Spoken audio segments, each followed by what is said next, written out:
Bom dia, boa tarde, boa noite, pessoal. Não sei que horário vocês vão estar assistindo esse vídeo. Estamos aqui para mais um podcast. Eu me chamo Kainan, estou aqui com meu parceiro de trabalho, Eliel. Salve! Como você tá, cara? Eu tô bem, e você? Tudo tranquilo mesmo? Tô na paz. E a vida, como é que anda? Rapaz, tá dificuldade. Fora do trabalho? Também. Cara, bora, chegou a hora de apresentar o entrevistado da noite. Pessoa assim, bastante conhecida na nossa cidade, no meio da educação física. Ela é professora docente, personal trainer, atua em diversas áreas da educação física na cidade, tanto em colégios como colégios do município, colégios do estado, universidade, atua em várias áreas. Peço a vocês uma salva de palmas, a nossa entrevistada da noite, a mestra Patrícia Ribeiro. Boa noite, pessoal. É um prazer muito grande estar aqui com vocês, colaborando para esse momento. Vamos lá. Professora Patrícia, a gente, para dar o pontapé inicial, a gente quer saber um pouco mais de quem é a Patrícia, a pessoa, a professora Patrícia, e como começou essa história na educação física. Eu comecei na educação física, na verdade, através de academia, né? Então, meu objetivo principal era dar aula em academia. Quando eu me formei em 1995. Antes, a educação física ela era em 3 anos, né? Então, a partir de 91, que foi o ano que eu entrei, começaram a ser cursada em 4 anos, né? Então, nesse período... A primeira etapa de 4 anos, né? Peguei. A primeira turma de 4 anos foi a partir de 91, quando eu entrei na faculdade, né? E eu participava muito na academia. Então, eu ajudava a dar as aulas de aeróbica, de step, eu participava dos congressos internacionais como ouvinte. Então, assim, eu sempre tive uma ligação muito forte com a questão de academia. Então, com 13 anos, eu participava dos congressos internacionais. Eu sempre ia para os workshops como ouvinte, né? Então, eu sempre acompanhava os meus professores. Então, eu sempre gostava muito de estudar a educação física, mesmo com a idade mais baixa. Aí, com 16 anos, eu entrei na faculdade, esperei os 17 para poder começar a iniciar o curso. A senhora é formada aqui na cidade de Picos mesmo? Não, eu sou paulista, né? Eu moro aqui já em Picos há 20 anos, mas eu me formei pela Escola Superior de Educação Física de Jundiaí, em São Paulo. Nossa, bacana. E nesse pontapé inicial, nessa fase inicial, quais foram as dificuldades que a professora encontrou? Primeiramente, naquele período, né, naquele ano, não era normal as pessoas terem o ensino superior, principalmente se for de uma classe mais baixa. Então, o primeiro desafio foi esse. Esse já foi o primeiro desafio, que dentro daquela realidade, daquele cenário histórico, só quem conseguia ter acesso ao ensino superior eram as pessoas que tinham uma alta renda, né? Eu sempre falava que não, que mesmo assim eu ia tentar e eu ia conseguir nesse sentido. Então, o que acontece? Eu morava num bairro em São Paulo, que para eu ir até a USP a distância era muito grande, para eu ir até Santo André também, que é onde tem educação física também, era bem distante, e o lugar mais próximo seria se eu fosse em Jundiaí, mesmo sendo, né, em uma outra região, em um outro município, mas tinha uma BR que 30 minutos eu pegava esses ônibus de transporte e estaria lá. Aí o desafio maior era esse, né, porque só de ônibus era em média assim, como se fosse 2 vezes o valor da universidade. Então o primeiro desafio foi esse, foi de deslocamento para chegar até lá. E o segundo desafio é porque eu era muito nova. E naquele tempo, o pessoal que entrava na faculdade eram pessoas mais velhas, eram de 30 e poucos anos, 40. Eu tinha 17. A geração era diferente, Eu né? tinha 17, então eu era o bebezinho da turma, né? Então, nesse sentido, assim, foi muito difícil. Né? Se a gente for falar a questão do etarismo, aquele período eu sofria, porque eu era mais nova. Realmente. Na mesma turma que tinha eu que estava lá com 17, tinha pessoas que tinham quase 50 ou mais. Né? Então, foi o maior desafio. E como é que surgiu esse desejo de sair lá de São Paulo e vir até aqui em Picos? Porque eu, como professora, e talvez o futuro de vocês também nesse sentido, a gente não consegue ter um rendimento que seja valorizado financeiramente em um único lugar. Então, eu dava aula em vários lugares ao mesmo tempo. né? E como eu tenho 2 filhos, o que acontecia? Teve uma semana lá, eu fiquei uma semana sem ver meus filhos. Porque eu saía, eles estavam dormindo, e quando eu chegava, eles também estavam dormindo. Então, Eu passava, porque São Paulo é tudo muito distante, né? Então, se eu trabalhasse lá em 3 lugares, pronto, já consumia o meu dia todo. Então, eu pensei assim, meus filhos vão crescer e eu vou estar do lado. Então, como é que eu vou estar cuidando dos filhos dos outros, né? E os meus, como é que vão ser? Então, como eu já passava férias aqui, e eu gosto dessa questão do Nordeste, né? Eu gosto dessa qualidade que o Nordeste traz, principalmente no sentido família, né? Então, eu gosto muito disso e eu acho que isso conta muito no resultado final, na construção final daquela pessoa que a gente está educando, né, os nossos filhos. Lá na somatória, lá no final, esse embargo familiar, ele conta demais. Então, eu valorizava muito isso. Faziam 10 anos que eu não tirava férias, porque eu sou viciada em trabalho. Então, faziam 10 anos que eu não tirava férias. Falei, não, eu vou... Se tiver campo para trabalhar, eu fico. Ninguém acreditava, né? Porque eu sou de São Paulo, nasci lá, então a minha vida toda é lá. Aí, com 1 mês, eu já estava trabalhando. Quando eu cheguei aqui na cidade, eu era a única pessoa formada na cidade de Pix. Não tinha outra pessoa formada, né? Então isso para mim foi uma realidade assim, porque por exemplo, em São Paulo, a gente não vê pessoas que não têm a graduação em educação física dando aula. Né? Quando eu saí de São Paulo em 2003, as pessoas eram presas facilmente se estivesse exercendo a profissão de modo legal dentro de uma academia. Aí eu venho para uma cidade onde só eu sou formada em educação física. Eu tive que conviver com muitas pessoas que não tinham nenhuma formação. A primeira turma de educação física da UESP estava se formando naquele período que eu estava chegando. Eles se formaram, mas eles ainda não tinham diploma. 2003. Eu cheguei em dezembro de 2003 e a primeira turma da UESP estava se formando aí por esse período, mais ou menos, né? Então, se eu não me engano. Então, posso dizer que a educação física em Pico teve assim, um pontapé extraordinário já nesse ano de 2003. Acho que eu não sei se eles saíram em 2003 ou 2004, mas sim, é a primeira turma de formados pela UESP, que até então as pessoas não tinham a formação. Então as pessoas que antes ministravam aulas aqui, até mesmo dentro da escola, elas tinham lá, muito no passado, elas tinham tipo uma capacitação ainda do grupo Rondon, que vinha no período de férias ensinar aquelas professoras do magistério a darem aulas de educação física. E por aí foi na questão da academia também. Acabava dando aula na academia, aquele menino que se desenrolava mais, entendeu? Que tinha mais conhecimento, assim, entre aspas, naquele sentido, na parte mecânica, né? Não na parte da que a gente sabe do conhecimento, do que está acontecendo além da execução do movimento. Então, eram aquelas pessoas que eram selecionadas para dar a aula de educação física. Mas respeito cada uma delas. Então, eu tive que preparar a minha cabeça para lidar com aquelas pessoas, respeitando, sabendo que dentro da realidade que elas estavam, não tinha como elas terem uma faculdade. Não tinha acesso. Você não tinha online, não tinha acesso. Não tinha internet de qualidade, isso não existia.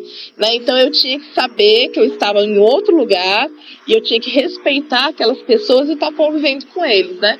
Então sempre foi assim. Então eu era a única pessoa formada, mas tinha uma turma que estava se qualificando, estava terminando ou já tinha terminado, estava só esperando os certificados. Assim, ó.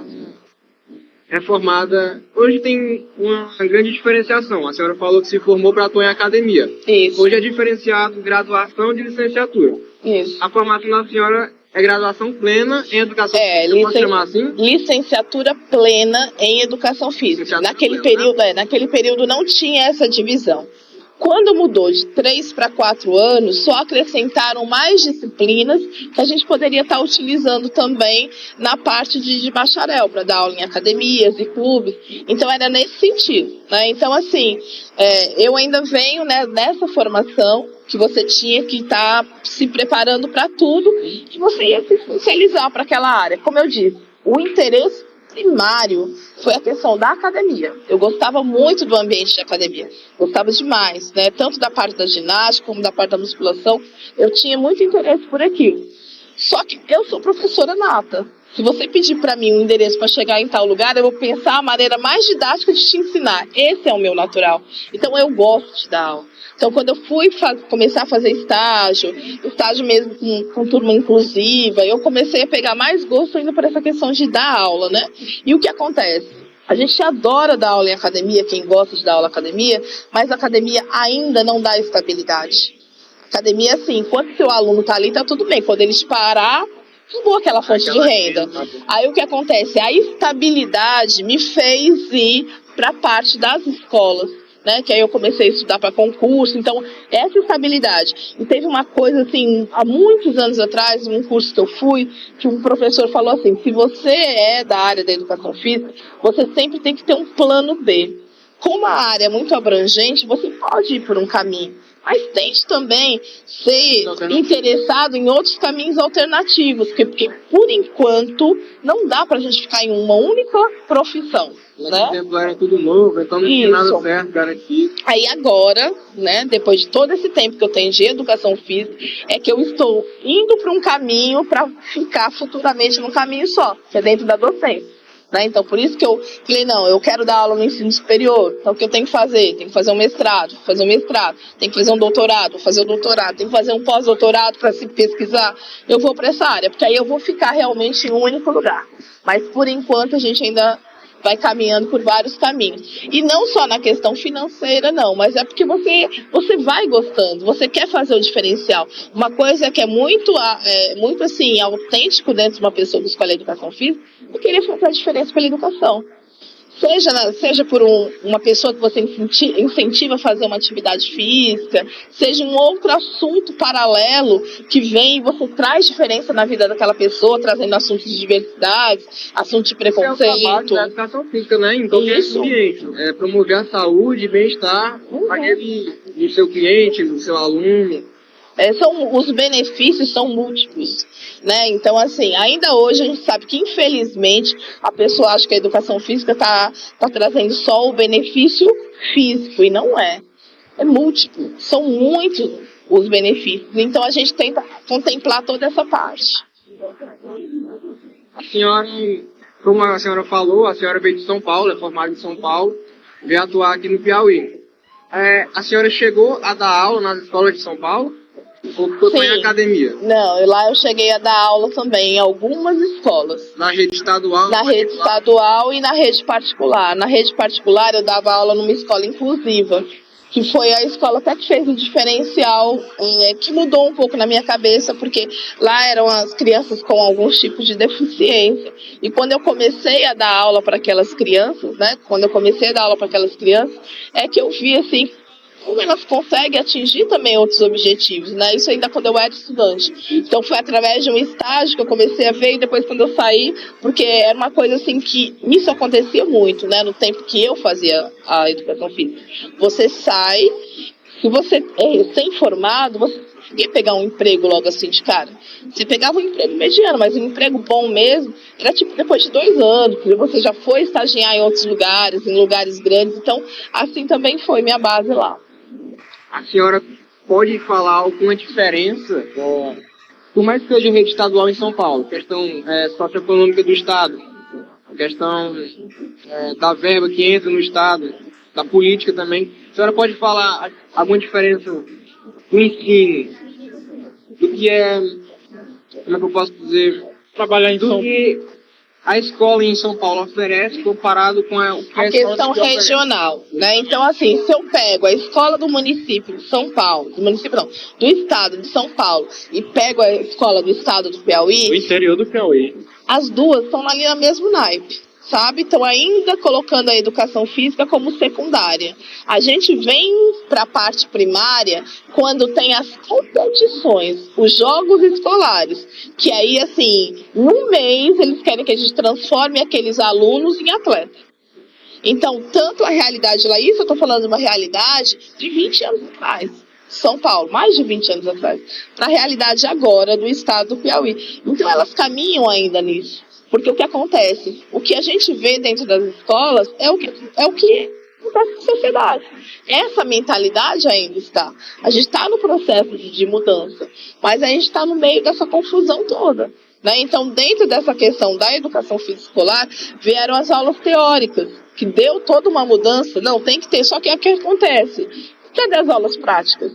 As aulas teóricas chegaram, mas ao mesmo tempo a quantidade de aulas, os alunos diminuíram. O ensino médio, que tinha 2 aulas de educação física, agora tem 1 aula só. O fundamental, que tinham 3 aulas, agora tem 2. Então, assim, como é que você consegue abarcar, como é que você consegue dar esse currículo se estão diminuindo o número de aulas? E se você tem que dar só a aula teórica, como é que você vai ficar para o aluno falando que é importante ele fazer atividade física e você tira a prática dele? Então, são ideias contrárias. A educação física ainda está nesse processo de transformação. Eu acho que talvez daqui a alguns anos isso vai estar mais selecionado, mas por enquanto a gente ainda está nesse meio, nessa bagunça toda. Mas quando a professora, a professora falou, né, que a professora inicialmente teve o desejo de trabalhar em academias e também na escola. Mas quando a professora chegou aqui, a senhora ainda conseguiu trabalhar em academias? Quando eu cheguei aqui, como eu falei, eu vim passar 2 meses e 1 mês eu já estava trabalhando. Eu já fui trabalhar numa academia. Então, assim que eu cheguei, com 1 mês, eu já fui para uma academia. Aí, comecei a trabalhar na academia, comecei a dar aula de personal, né? Então, isso foi aumentando mais o meu conhecimento com as pessoas. Aí, comecei a dar aula também em escola. Comecei pela escola particular, primeiro, no Colégio das Irmãs, e continuei estudando para concurso. Aí, depois disso, passei no concurso do ensino básico. Aí comecei a dar aula no ensino básico também. E continuei com a academia, com a escola particular, né? E com o ensino básico. Professora, entrando agora em um assunto polêmico. Sim. De ver a mente aqui. Existe diferença entre aluno da rede particular de ensino? Porque assim, querendo ou não, são realidades diferentes. Como, por exemplo, eu não sei com outras pessoas, mas eu tive a experiência de estudar tanto em rede particular quanto em rede estadual. Na rede particular eu tinha aquela pressão de obter nota, de alcançar metas. Já na rede estadual eu não tinha essa grande pressão. Eu era por mim mesmo, tudo que eu fazia, e não tinha aquele grande incentivo do professor em me auxiliar, em querer que eu faça aquilo ali, aquilo lá. Eu queria saber se existe diferença no tratamento do aluno. É assim, pessoas são pessoas, né? Então, aquela pessoa, aquele aluno que tende a ser um bom aluno, ele vai ser tanto na rede pública como na rede particular. Aquele professor que tende a ser um bom profissional, ele vai ser tanto na rede pública como na rede privada. Só que assim, tem pessoas e pessoas. Como tem o lado bom, também tem o lado que não é legal. Então assim, aquela pessoa que não tem muito, que faz mesmo só por ali, não faz com uma coisa com muita dedicação, ela vai fazer isso tanto em um quanto no outro. E isso a gente vê até no ensino superior. Infelizmente, a gente tem na mentalidade de achar que quando você chegar no ensino superior, você não vai ver certas coisas. E você vê que as coisas acontecem. Porque isso é normal, é da pessoa, não é da instituição em si. O que muda na instituição? O que a gente já sabe, estrutura. Você está dentro de uma particular, você quer fazer um projeto tal. Você chega, você escreve, você faz, chega para o seu gestor mais próximo e fala, ó, eu quero desenvolver esse projeto. Aí está falando, eu preciso disso, vai estar falando o porquê que você quer, os objetivos que vão ser alcançados. Se eles acharem interessante para a comunidade escolar, eles vão estar fazendo. E na rede pública, assim, muitas vezes já vem um projeto pronto de lá, coisa que não tem nada a ver com a realidade local, e você tem que pegar em si aquilo para aqueles alunos. Pode nem adaptar? Não. E às vezes vem uma coisa que assim, vem um material que você precisava 2 anos atrás, chega e esgota o material. Então tem essas coisas que a gente tem que saber caminhar. Então isso diferencia muito. A questão da estrutura, né, a questão de você querer fazer as coisas, mas o que acontece? Hoje em dia, eu acredito que de uns 8 anos para cá, para a educação física escolar está vindo mais recursos de materiais. Então, tem algumas escolas que estão recebendo um recurso a mais, um material a mais. Então, às vezes chega e tem escola até que nem usa. Tem lá um monte de material e as pessoas não estão usando. Então, isso está mudando um pouco. Então, a diferença é isso. E uma coisa que tem de diferencial, independente se é particular ou pública, é o seguinte: os alunos que são do interior, eles tendem a ser mais suscetíveis à prática de atividade física. Eles estão mais dispostos a fazer a prática. Por quê? Porque eles não têm muito recurso tecnológico de distração de nada. Então, eles querem aquele momento da educação física para poder estar realizando esse momento de prática, né? Essa liberação de energia. E, às vezes, os alunos da rede pública, se têm uma facilidade maior na questão tecnológica, não quer. Ele quer pegar o horário da educação física e ficar mexendo no celular dele. E não fazendo a prática que tem que ser feita. Mas isso é uma questão cultural. Não é uma questão da instituição em si. Então, para mudar essa realidade aí, são 3 fatores, né? A atuação do professor, o interesse do aluno. Isso. E a atuação de pessoas superiores, né? Que aceitem. Questão de verba, disponibilidade de disponibilizar materiais para os professores. Porque a gente sabe assim, mesmo a gente sem material, quando você quer desenvolver alguma atividade dentro do ensino público, Você tem que improvisar. você tem que improvisar, mas você consegue. Dependendo da equipe gestora que está lá, ela vai te ajudar. Sabe? Não, a gente não tem como eu comprar, não tem dinheiro, mas vamos tentar fabricar, vamos tentar ir atrás. Vai tentar buscar solução. Gestão é tudo. Gestão é tudo. Essa é a palavra, né? É. E a professora, como atualmente está trabalhando, está monitorando aulas dentro da universidade, atualmente, em dar aulas em universidade, o professor docente atual encontra muitas dificuldades? Encontra, mas assim, Mais fácil de resolver. é mais fácil de resolver. E tem uma coisa assim que não está sendo só na educação física, está sendo em outras também. Já falei com o pessoal que é da administração, o pessoal de biologia, de outras áreas também, que o pessoal tá menos proativo. Né? Então, a educação física, os sinônimos de educação física é proativo. Você joga um projeto, o menino vai atrás, tenta fazer e por aí, e interage. Então, o que está acontecendo muitas vezes é isso, a pessoa está interagindo menos, está se dedicando menos. Mas isso é uma questão de geração, na verdade. A geração está assim, pós-pandemia, principalmente. Então, esses alunos, às vezes, que estão chegando para a gente pós-pandemia, né? Não estão, às vezes, chegando com a mesma preparação dos outros. Por quê? Porque as aulas foram online, né? Tiveram aí 2 anos de aula online.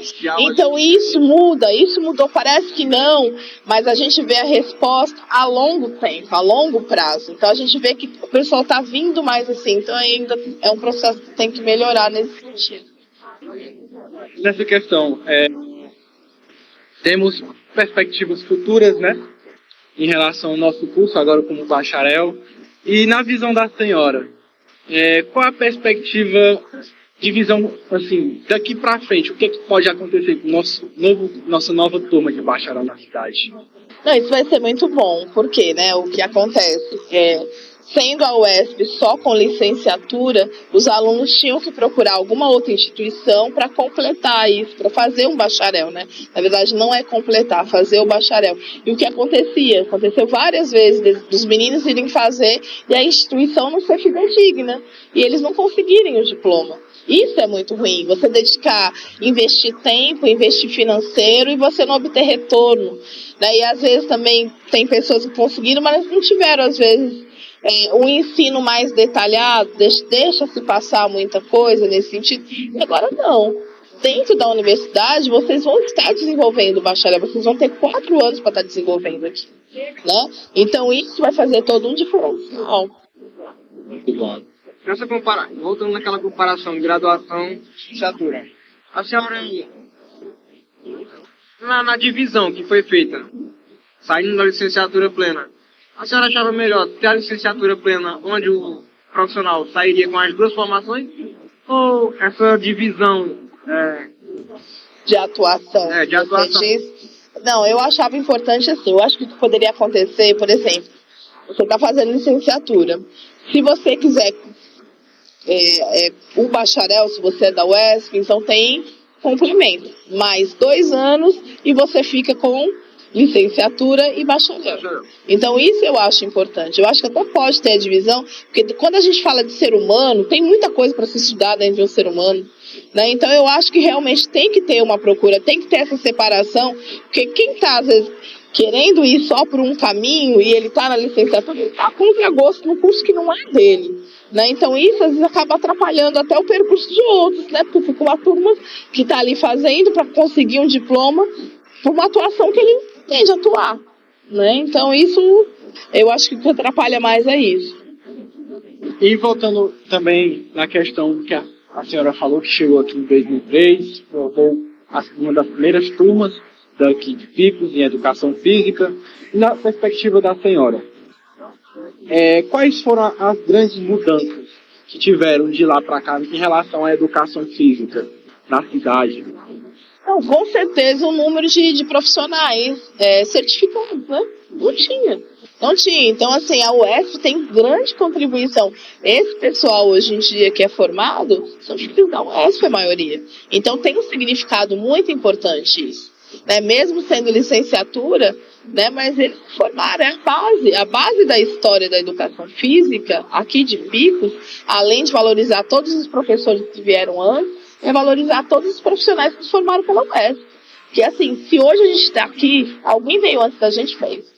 Entendeu? Então foi bater na cabeça, foi sem ter material, sem ter estrutura, que as coisas foram melhorando. Por mais que hoje vocês estejam num sistema que acha que ainda faltam coisas, lá no passado faltava muito mais. E outras pessoas batalharam por vocês para vocês chegarem onde vocês estão hoje, né? Então, assim, a diferença é muito grande mesmo. Professora, são ali mais de 20 anos de carreira, isso? Com certeza. Mais de 20 anos. A senhora tem alguma experiência nessas áreas de atuação, seja academia, seja escola, seja universidade? A senhora lembra de alguma forma que a senhora impactou a vida de algum aluno? Que geralmente os alunos, eu falo assim, focado mais na parte do ensino fundamental ali. Uhum. Eles sempre, é difícil perceber, mas eles costumam trazer problemas de fora para dentro da sala de aula. A senhora tem alguma experiência para poder contar? Várias. Eu não sei se eu posso expor, né? Não sei se eu posso expor essas experiências, mas isso é rotineiro. Ainda hoje acontece, né? Ainda hoje acontece muita coisa. Agora, assim, um ponto positivo é que eu tenho vários alunos que foram meus alunos no ensino básico e foram também na faculdade, né? Tem Viviane, que hoje em dia ela é personal e é professora de beach tênis. Viviane foi minha aluna desde o ensino fundamental, começou comigo com 8 anos. Então ela foi comigo o percurso todo dela, do ensino fundamental, ensino médio, veio para o ensino superior, veio para a faculdade, continuou sendo minha aluna, estava na banca dela de TCC, foi me orientando. Então, assim, eu estava com muito... A gente sente orgulho de ver que a pessoa está ali, né? E a pessoa está hoje em dia como profissional. Ela é uma das, mas graças a Deus foram várias que foram alunas do ensino básico até o ensino superior. Para nós que realmente vamos ser profissionais da educação física, a senhora tem alguma dica de como atuar nessas situações que o aluno traz problema de fora para dentro do ambiente de trabalho ali? Perfeito. Eu acho que a palavra X é empatia. Você tem que se colocar no lugar do outro. E outra coisa que a gente não faz muito hoje em dia é você olhar, né? Você observar. Às vezes o aluno não fala, mas se você observar, você sabe que aquele dia ele está diferente. Aí quando acaba a aula, você chegar de canto e perguntar: e aí, te achei diferente hoje? Talvez esse seja um ponto muito interessante para mudar a vida daquele aluno. Tem muitas vezes que chega aluno com história de suicídio. E ele vai falar para quem? Vai falar para você, que é da educação física. Que ele se sente mais à vontade de cuidar. Não, a educação física é aquela que tira o aluno, não sei para outras pessoas, acredito que para muitos. O movimento, o esporte, ele te leva a fugir de certos sentimentos, como sentimento de raiva, sentimento de tristeza. Eu, por exemplo, quando pratico futebol, aquela hora que eu estou jogando, o mundo para mim tanto faz, não importa. O futebol ali, ele tira minha atenção de qualquer outra coisa. A educação que você acredita que seja a válvula de escape de diversos alunos Sim. com problemas. E pode ser. Problemas pessoais. E eu acredito muito como ferramenta transformadora, entendeu? Você gosta tanto daquilo que se você tiver um professor ou alguém do lado que te conduza, você consegue, sim, sair de um caminho que não é muito legal e ir para um outro caminho. Eu acredito na educação. Eu acredito na educação, eu acredito na profissão de educação física. Eu amo a educação física. Gosto muito, muito mesmo, assim. E eu acho que eu tenho que acreditar, porque eu dependo da educação física. E eu acho que isso é o ponto principal. Faz o que você gosta. Se não é o que você gosta, se não é, você não está se sentindo legal, não vai fazer. Porque se você for fazer uma coisa só pelo dinheiro, pelo que você vai ganhar, você não vai conseguir ter um resultado positivo naquilo. E sempre faltando alguma coisa. E o aluno que está lá do outro lado, ele sente. Né? Então, assim, procure fazer o que você gosta. Dentro dessa área que é tão ampla da educação física, procure buscar um caminho que você goste, né? Ou então tente, naquela situação, não, mas eu não tenho outro caminho. Pois tente buscar prazer naquilo que você está fazendo, né? Que eu acho que isso daí faz o diferencial para você, para a partir disso fazer o diferencial para outras pessoas.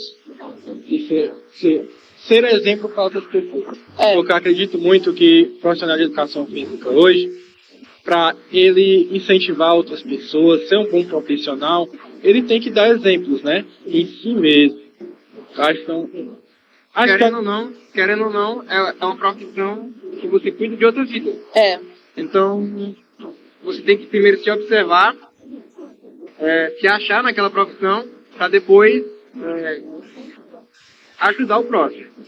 E a palavra-chave é representatividade.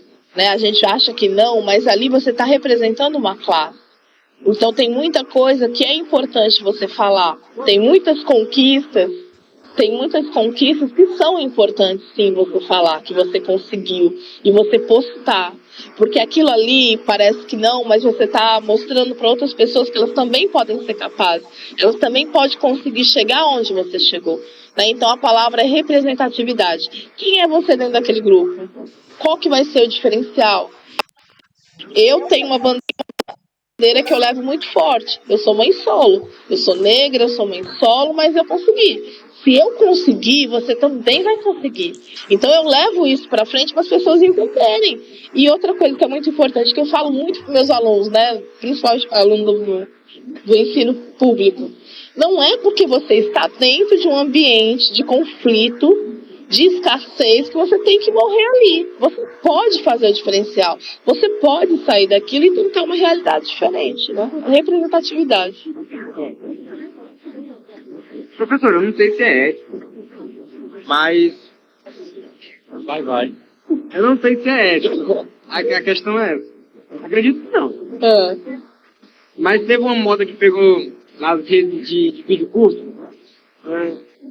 Uma pessoa, dono do perfil, chegar em alguma pessoa que atingiu o seu objetivo, ou então é exemplo para aquelas outras pessoas, chegar e perguntar qual é a fonte de renda daquela pessoa. A senhora, se não quiser dizer, fica à vontade, mas eu queria que a senhora... Eu queria perguntar, faixa média de salário de um professor com essas qualificações da senhora. Com vários... Como eu disse, eu estou me preparando para ficar em um único caminho. Por enquanto, para ter a vida que eu quero ter, eu preciso dar aula no ensino fundamental, eu preciso dar aula na academia, eu preciso dar aula no ensino superior. Desses 3 ainda. Mas eu estou me encaminhando para ficar só em uma delas. Então a senhora ainda almeja chegar mais longe do que já chegou? Almeja não, eu vou chegar. Eu vou chegar porque eu tô no processo. Eu tô no processo. E para quem tá assistindo, qual é a palavra-chave? Para poder alcançar os seus objetivos? Para poder incentivar. O que a senhora fez de diferente para poder chegar onde chegou e tá na trajetória para chegar ainda onde quer a senhora almeja? Persistência. Persistência e acreditar. E que cada coisa tem o seu tempo. Pode ser que não chegue agora, mas vai chegar porque você está na caminhada. Então você sabe que você vai chegar. Pode ser que demore um pouquinho mais, outros consigam com mais facilidade. Mas se você está na caminhada, se você tem persistência, se você tem determinação e está fazendo por onde, não tem como dar errado. Agora dá errado se você tiver dentro de casa, parado, pensando que não vai conseguir, né? Então, se você mudar as suas crenças, continuar com persistência e tentando cada vez mais, procurando cada vez mais se graduar nesse sentido, se habilitar nessa situação, aí vai dar certo. Porque, por exemplo, eu não esperei eu estar recebendo melhor para eu poder fazer um mestrado, eu estar recebendo melhor para fazer um doutorado.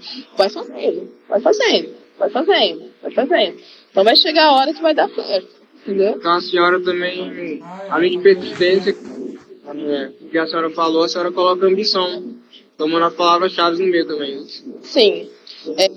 A gente tem que entender bem o que é a questão da ambição. A ambição é você querer chegar com as suas capacidades, com as suas qualidades em algum ponto.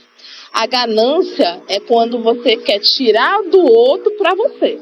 Então, ambição é o que todo mundo tem que ter nessa vida, mas a gente aprendeu errado, né? Então, e a gente tem que saber diferenciar ambição de ganância. Ganância, eu só quero para mim, quero arrancar o que é teu para mim. E ambição não, eu quero crescer cada vez mais, eu quero fazer meios para que eu venha crescer cada vez mais. Então, todos nós devemos ser ambiciosos. Todos nós, como professor, à frente de uma sala de alunos, seja de ensino fundamental, seja de um aluno da academia, seja no ensino superior, a gente deve ensinar os nossos alunos a terem ambição. Fica essa fala, conselhos, né, para nós, para mim, para o Yeltsin, que futuramente vamos ser profissionais e não fique só aquele desejo de terminar a graduação e Focar somente em academia, ou talvez só em uma escola em si. Porque, queira ou não, a nossa área, a nossa graduação, foca apenas em academias. Mas também, como a senhora falou, a academia não é aquele negócio estável. O aluno, quando a gente pode explorar mais, cada vez mais. Nosso curso é um curso bastante amplo, que não só trabalha o físico, mas também o mental. E eu acredito que também um conselho que eu posso dar também aos nossos colegas, as pessoas, as futuras turmas de educação física, é justamente isso, que explorem cada vez mais o curso, que eu acredito que eles conseguirão chegar além. Com certeza. E uma coisa que fez a diferença na situação da academia, do histórico da academia mesmo, tá todo mundo se voltando mais para a academia e menos para a licenciatura, é a falta de concurso. Se tivesse concurso, eu tenho certeza que o número de professores candidatos a concurso é muito grande. Mas faz muito tempo que nós tivemos concurso aqui para professores de ensino básico. Então, se você tem um concurso, a pessoa acaba se habilitando para aquilo. Então, na verdade, é porque ninguém está vendo outra saída. E quando você se forma e vai dar aula na academia, é a coisa mais imediata, né? De você estar trabalhando, de você trazer proventos para a tua casa. Então, é nesse sentido. A partir do momento que se abrir mais concursos também, essa realidade pode mudar. Como eu disse, né? É o espelho, nós somos o espelho da nossa sociedade, né? Então é isso, rapaziada. Recebam um conselho, persistência, ambição, palavras-chave em toda caminhada que você for fazer, seja escolha profissional, ou qualquer outra área de sua vida. E também use de incentivo nossos professores, né? A professora Patrícia, que no qual já tem mais de 20 anos de carreira e está aí querendo, almejando ainda mais. E futuramente, se Deus permitir, se Deus quiser, nós possamos seguir esses exemplos que nos motivam. E é isso, galera. Por questões externas, estamos encerrando as gravações mais cedo hoje. Queria agradecer a galera da produção, nosso amigo Samuel, o Cauã, estão sempre aqui com nós, ajudando nas filmagens. Meu amigo Elielson, que está aqui comigo sempre para fazer esse programa acontecer. E não menos importante, a presença da professora Patrícia, que dispôs a estar aqui a ser entrevistada. Isso já são 9 horas da noite, galera. Em plena pizzaria, o cliente conseguindo para poder fazer essa gravação. E é isso, queria agradecer, queria deixar o convite para uma próxima visita, uma próxima entrevista. Se a senhora quiser, as portas estão sempre abertas. E foi um prazer muito grande tê-la aqui com a gente. Eu agradeço e estou à disposição. Quando precisar, pode chamar. Então é isso, galera. Muito bom. Termina mais um podcast por sucesso. Por sucesso.